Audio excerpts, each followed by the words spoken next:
بسم اللہ الرحمن الرحیم۔ وائی کے ایس وائس کے سامعین السلام علیکم۔ امام حسن بن علی بن ابی طالب 15 رمضان 6 ہجری کی شب کو مدینہ منورہ میں سورہ کوثر کی پہلی تفسیر بن کر صحن علی مرتضیٰ و خاتون جنت حضرت فاطمۃ الزہرا میں تشریف لائے۔ رسول خدا کے لیے امام حسن کی آمد بڑی خوشی تھی، کیونکہ جب مکہ مکرمہ میں رسول کریم کے بیٹے یکے بعد دیگرے رحلت فرماتے رہے تو مشرکین طعنہ دیتے اور آپ کو بڑا صدمہ پہنچتا۔ مشرکین کو جواب کے لیے قرآن مجید میں سورہ کوثر نازل ہوئی، جس میں آپ کو خوشخبری دی گئی کہ خدا نے آپ کو کثیر اولاد عطا فرمائی ہے اور مقتول نسل آپ نہیں ہوں گے بلکہ آپ سلم کا دشمن ہوگا۔ دنیا میں ہر انسان کی نسل اس کے بیٹے سے ہے، لیکن کائنات کی اشرف ترین ہستی سرور کونین حضرت محمد مصطفیٰ کی نسل کا ذریعہ ان کی بیٹی حضرت فاطمۃ الزہرا یعنی امام حسن و حسین کو قرار دیا گیا۔ حضرت عمر بن خطاب اور حضرت جابر بن عبداللہ انصاری روایت کرتے ہیں کہ رسول اللہ نے فرمایا، ہر عورت کی اولاد کا نسب اس کے باپ کی طرف ہوتا ہے سوائے اولاد فاطمہ کے۔ میں ہی ان کا نسب ہوں اور میں ہی ان کا باپ ہوں۔ حضرت عمر سے یہ بھی روایت ہے کہ رسول اللہ نے فرمایا کہ قیامت کے دن ہر نسب منقطع ہو جائے گا سوائے میرے نسب یعنی اولاد فاطمہ اور رشتے کے۔ انصاری نجاران کے ساتھ مباہلہ کے لیے بھی رسول خدا امام حسن و حسین کو اپنے فرزند کے طور پر ساتھ لے کر گئے، جس پر قرآن کی آیات گواہ ہے۔ بحار الانوار میں ہے کہ امام حسن سرور کائنات کی خدمت میں لائے گئے تو آن حضرت نے نوزائیدہ بچے کو آغوش میں لے کر پیار کیا اور داہنے کان میں آذان اور بائیں کان میں اقامت فرمانے کے بعد اپنی زبان ان کے منہ میں دے دی۔ امام حسن اسے چوسنے لگے۔ اس کے بعد آپ نے دعا کی، خدایا اس کو اور اس کی اولاد کو اپنی پناہ میں رکھنا۔ ولادت کے 7ویں دن سرکار کائنات نے خود اپنے دست مبارک سے عقیقہ فرمایا اور بالوں کو منڈوا کر اس کے ہم وزن چاندی تصدیق کی۔ اس کے بعد آن حضرت نے حضرت علی مرتضیٰ سے پوچھا، آپ نے اس بچے کا کوئی نام بھی رکھا؟ امیر المومنین نے عرض کی، آپ صلی اللہ علیہ وآلہ وسلم پر سبقت میں کیسے کر سکتا تھا؟ پیغمبر نے فرمایا، میں بھی خدا پر کیسے سبقت کر سکتا ہوں؟ چند ہی لمحوں کے بعد جبرائیل پیغمبر کی خدمت میں وحی لے کر آ گئے اور کہا، خداوند عالم ارشاد فرماتے ہیں کہ اس بچے کا نام حسن رکھیے۔ تاریخ خمس میں یہ ایک مسئلہ تفصیلاً مرکوز ہے۔ ماہرین علم النساب بیان کرتے ہیں کہ خداوند عالم نے خاتون جنت حضرت فاطمۃ الزہرا کے دونوں شہزادوں کا نام انذار عالم سے پوشیدہ رکھا تھا، یعنی ان سے پہلے حسن و حسین نام سے کوئی موسوم نہ ہوا تھا۔ حضرت انس سے روایت ہے کہ نبی کریم کے ساتھ امام حسن سے زیادہ مشابہت رکھنے والا کوئی نہیں تھا۔ حضرت امام حسن رسول کریم سے چہرے سے سینے تک اور امام حسین سینے سے قدموں تک رسول کی شبیہ تھے۔ خدا کی وحی کے بغیر کوئی کام اور کلام نہ کرنے والے رسول خدا کے نواسوں سے محبت اور اللہ کے نزدیک مقام کا اندازہ اس حدیث مبارکہ سے لگایا جا سکتا ہے۔ روایت ہے کہ رسول کریم نماز عشاء ادا کرنے کے لیے باہر تشریف لائے اور آپ صلی اللہ علیہ وسلم اس وقت حضرت امام حسن اور امام حسین کو گود میں اٹھائے ہوئے تھے۔ آپ اس وقت آگے بڑھے نماز کی امامت کرنے کے لیے اور ان کو زمین پر بٹھلایا، پھر نماز کے واسطے تکبیر فرمائی۔ آپ نے نماز کے دوران ایک سجدے میں تاخیر فرمائی تو میں نے سر اٹھایا اور دیکھا کہ صاحبزادے یعنی رسول کریم کے نواسے آپ کی پشت مبارک پر ہیں اور اس وقت آپ حالت سجدہ میں ہیں۔ پھر میں سجدے میں چلا گیا۔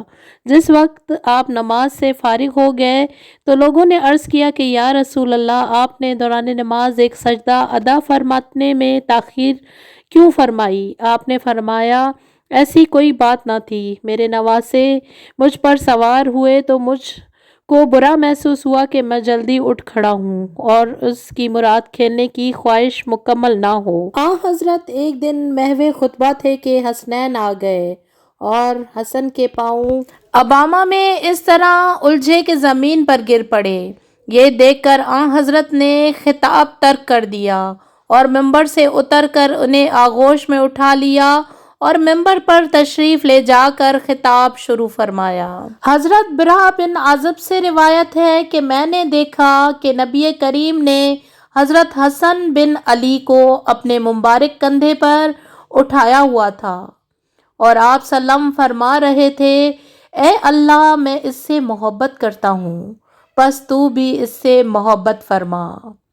بخاری و مسلم میں ہے، اہل بیت سے آپ کو سب سے پیارا کون ہے؟ فرمایا حسن و حسین۔ آپ سلم حضرت فاطمہ سے فرمایا کرتے، میرے دونوں بیٹوں کو میرے پاس بلاؤ۔ پھر آپ دونوں کو سونگا کرتے اور انہیں اپنے ساتھ لپٹا لیا کرتے۔ حضرت ابن عمر سے روایت ہے کہ حضور اکرم نے فرمایا، حسن و حسین دونوں دنیا میں میرے دو پھول ہیں۔ حضرت ابو ہریرہ سے روایت ہے کہ رسول کریم کا ارشاد ہے، جس نے ان دونوں یعنی حسن و حسین سے محبت کی اس نے مجھ سے محبت کی، اور جس نے ان دونوں سے بغض رکھا اس نے مجھ سے بغض رکھا۔ حضرت ابن عباس سے روایت ہے کہ رسول کریم نے فرمایا کہ میں تمہیں ان کے بارے میں نہ بتلاؤں جو اپنے نانا نانی کے لحاظ سے سب لوگوں سے بہتر ہیں؟ کیا میں تمہیں ان کے بارے میں نہ بتاؤں جو اپنے چچا اور پھپھو کے لحاظ سے سب لوگوں سے بہتر ہے؟ کیا میں تمہیں ان کے بارے میں نہ بتاؤں جو اپنے ماں باپ کے اعتبار سے سب لوگوں سے بہتر ہیں؟ وہ حسن اور حسین ہیں۔ سیدہ فاطمہ سے روایت ہے کہ وہ حضرت حسین اور حضرت حسن کو رسول کریم کی مرض وصالت کے دوران ان کی خدمت میں لائیں اور عرض کی، یا رسول اللہ، انہیں اپنی وراثت میں سے کچھ عطا فرمائیں۔ رسول کریم نے فرمایا، حسن میری ہیبت اور سرداری کا وارث ہے اور حسین میری جرأت اور سخاوت کا وارث ہے۔ امام حسن مجتبیٰ نے 7 سال اور کچھ مہینے تک اپنے نانا رسول خدا کا زمانہ دیکھا اور حضرت کی آغوش محبت میں پرورش پائی۔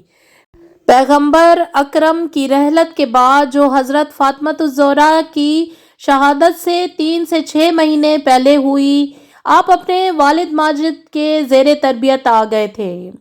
فرزند رسول امام حسن مجتبیٰ اپنے والد گرامی کی شہادت کے بعد امامت کے درجے پر فائز ہوئے۔ اس کے ساتھ خلافت اسلامیہ پر بھی مطمئن ہوئے اور تقریباً 6 ماہ تک امور مملکت کا نظم و نسق سنبھالا۔ آپ کا عہد بھی خلفائے راشدین میں شمار کیا جاتا ہے۔ امام زین العابدین فرماتے ہیں کہ امام حسن زبردست عابد، بے مثال زاہد، افضل ترین عالم تھے۔ آپ نے جب بھی حج فرمایا پیدل فرمایا، کبھی کبھی پا برہنہ حج کے لیے جاتے۔ آپ اکثر یاد خداوندی میں گریا کرتے تھے، جو جب آپ وضو کرتے تو آپ کے چہرے کا رنگ زرد ہو جایا کرتا تھا، اور جب نماز کے لیے کھڑے ہوتے تھے تو بیت کی مثال کانپنے لگتے تھے۔ امام شافعی لکھتے ہیں کہ امام حسن نے اکثر اپنا سارا مال راہ خدا میں تقسیم کر دیا ہے اور بعض مرتبہ نصف مال تقسیم فرمایا ہے، اور عظیم اور پرہیزگار تھے۔ امام حسن کے والد بزرگوار امیر المومنین حضرت علی علیہ السلام نے 21 رمضان کو شہادت پائی۔ اس وقت امام حسن کی عمر 37 سال 6 یوم تھی۔ حضرت علی کی تکفین اور تدفین کے بعد عبداللہ ابن عباس کی تحریک سے قیس ابن سعد بن عبادہ انصاری نے امام حسن کی بیعت کی اور ان کے بعد تمام حاضرین نے بیعت کر لی، جن کی تعداد 40,000 تھی۔ یہ واقعہ 21 رمضان 40 ہجری یوم جمعہ کا ہے۔ ابن کثیر ابن عباس رضی اللہ تعالیٰ عنہ نے کھڑے ہو کر تقریر کی اور لوگوں کو بیعت کی دعوت دی۔ سب نے انتہائی خوشی اور رضامندی کے ساتھ بیعت کی۔ آپ نے مستقبل کے حالات کا صحیح اندازہ کرتے ہوئے اس وقت لوگوں سے صاف صاف یہ شرط کر دی تھی کہ اگر میں صلح کروں تو تم کو صلح کرنا ہوگی، اور اگر میں جنگ کروں تو تمہیں میرے ساتھ مل کر جنگ کرنا ہوگی۔ سب نے اس شرط کو قبول فرما لیا۔ آپ نے انتظام حکومت اپنے ہاتھ میں لیا، لیکن جب آپ نے دیکھا کہ اسلامی معاشرہ انتشار کا شکار ہے اور تو آپ تخت حکومت کو خیر آباد کہہ دیا، کیونکہ امام حسن کا واحد مقصد حکم خدا اور حکم رسول کی پابندی کا اجرا چاہیے تھا۔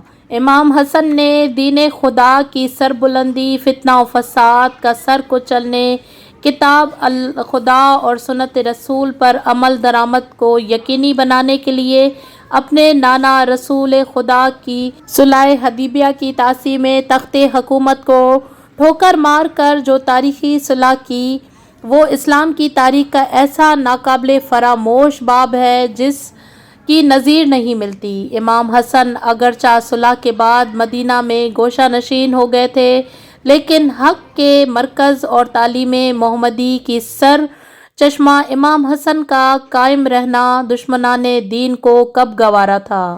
اس لیے جعد بن اشعث کو انعام و اکرام کا لالچ دے کر نواسہ رسول امام حسن کو زہر دے کر شہید کر دیا گیا۔ رسول کے پیارے نواسے امام حسن نے 28 صفر 50 ہجری کو جام شہادت نوش کیا اور جنت البقیع میں مدفن ہو گئے۔